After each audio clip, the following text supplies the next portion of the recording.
اللہ تعالیٰ نے جب انسان کو پیدا کرنے کا ارادہ فرمایا تو سب سے پہلے زمین کے مختلف حصوں سے مٹی جمع کی گئی۔ کہیں کی مٹی سفید، کہیں کی سیاہ، کہیں کی سرخ اور کہیں کی بھوری، تاکہ انسان میں مختلف مزاج، رنگ اور طبیعتیں پیدا ہوں۔ پھر اس مٹی کو پانی سے گوندھا گیا اور عرصہ دراز تک اسے ایک خاص شکل دی گئی۔ جب وہ مٹی خشک ہو کر کنکنانی لگی تو وہ ایک مکمل مگر بے جان مجسمہ تھا۔ فرشتے حیرت سے اس مخلوق کو دیکھتے اور ایک دوسرے سے پوچھتے، یہ کیسی مخلوق ہے جو ہمارے جیسی نہیں؟ تب اللہ تعالیٰ نے فرمایا، میں زمین پر ایک خلیفہ بنانے والا ہوں۔ فرشتوں نے ادب کے ساتھ عرض کیا، اے رب، کیا تو ایسی مخلوق پیدا کرے گا جو فساد پھیلائے گی اور خون بہائے گی؟ اللہ تعالیٰ نے فرمایا، میں وہ جانتا ہوں جو تم نہیں جانتے۔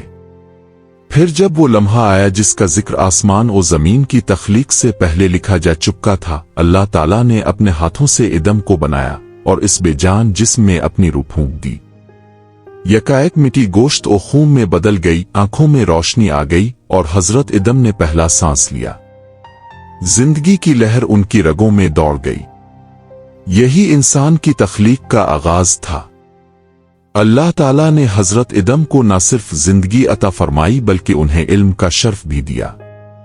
ایک ہی لمحے میں وہ سب نام، سب چیزوں کی پہچان اور حقیقت جاننے لگے جو اس دنیا میں موجود تھیں یا آئندہ ہوں گی۔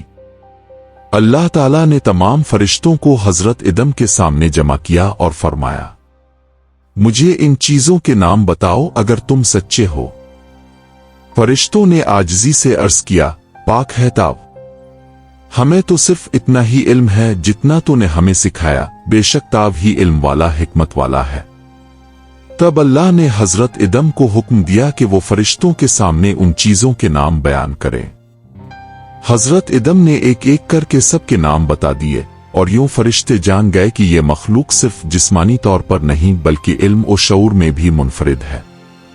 پھر اللہ تعالیٰ نے فرشتوں کو حکم دیا، آدم کو سجدہ کرو۔ ایک لمحے میں تمام فرشتے عاجزی سے جھک گئے، صرف ابلیس نے انکار کیا۔ اس کے چہرے پر غرور کی سخت لکیریں تھیں۔ اس نے کہا، میں اس سے بہتر ہوں، تاو نے مجھے آگ سے پیدا کیا اور اسے مٹی سے۔ یہ ابلیس کا پہلا تکبر اور اس کی بربادی کی شروعات تھی۔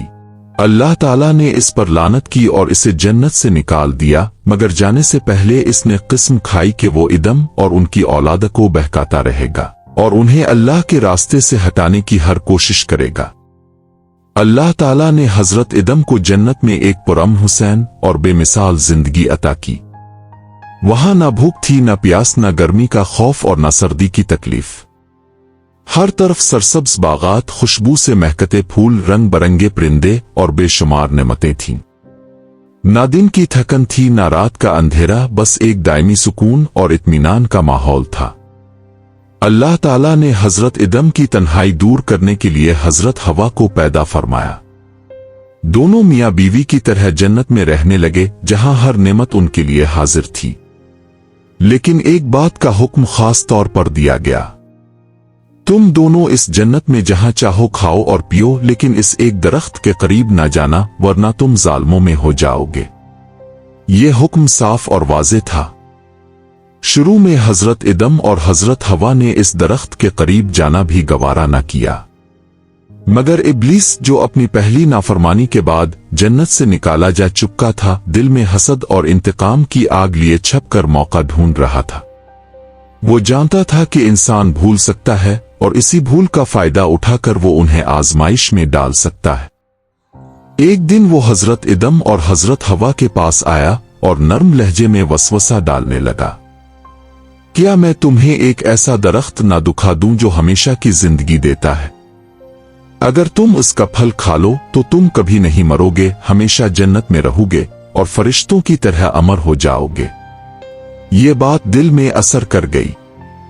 انسان فطرتنا چاہتا ہے کہ وہ ہمیشہ خوشی میں رہے، موت اور جدائی سے بچا رہے۔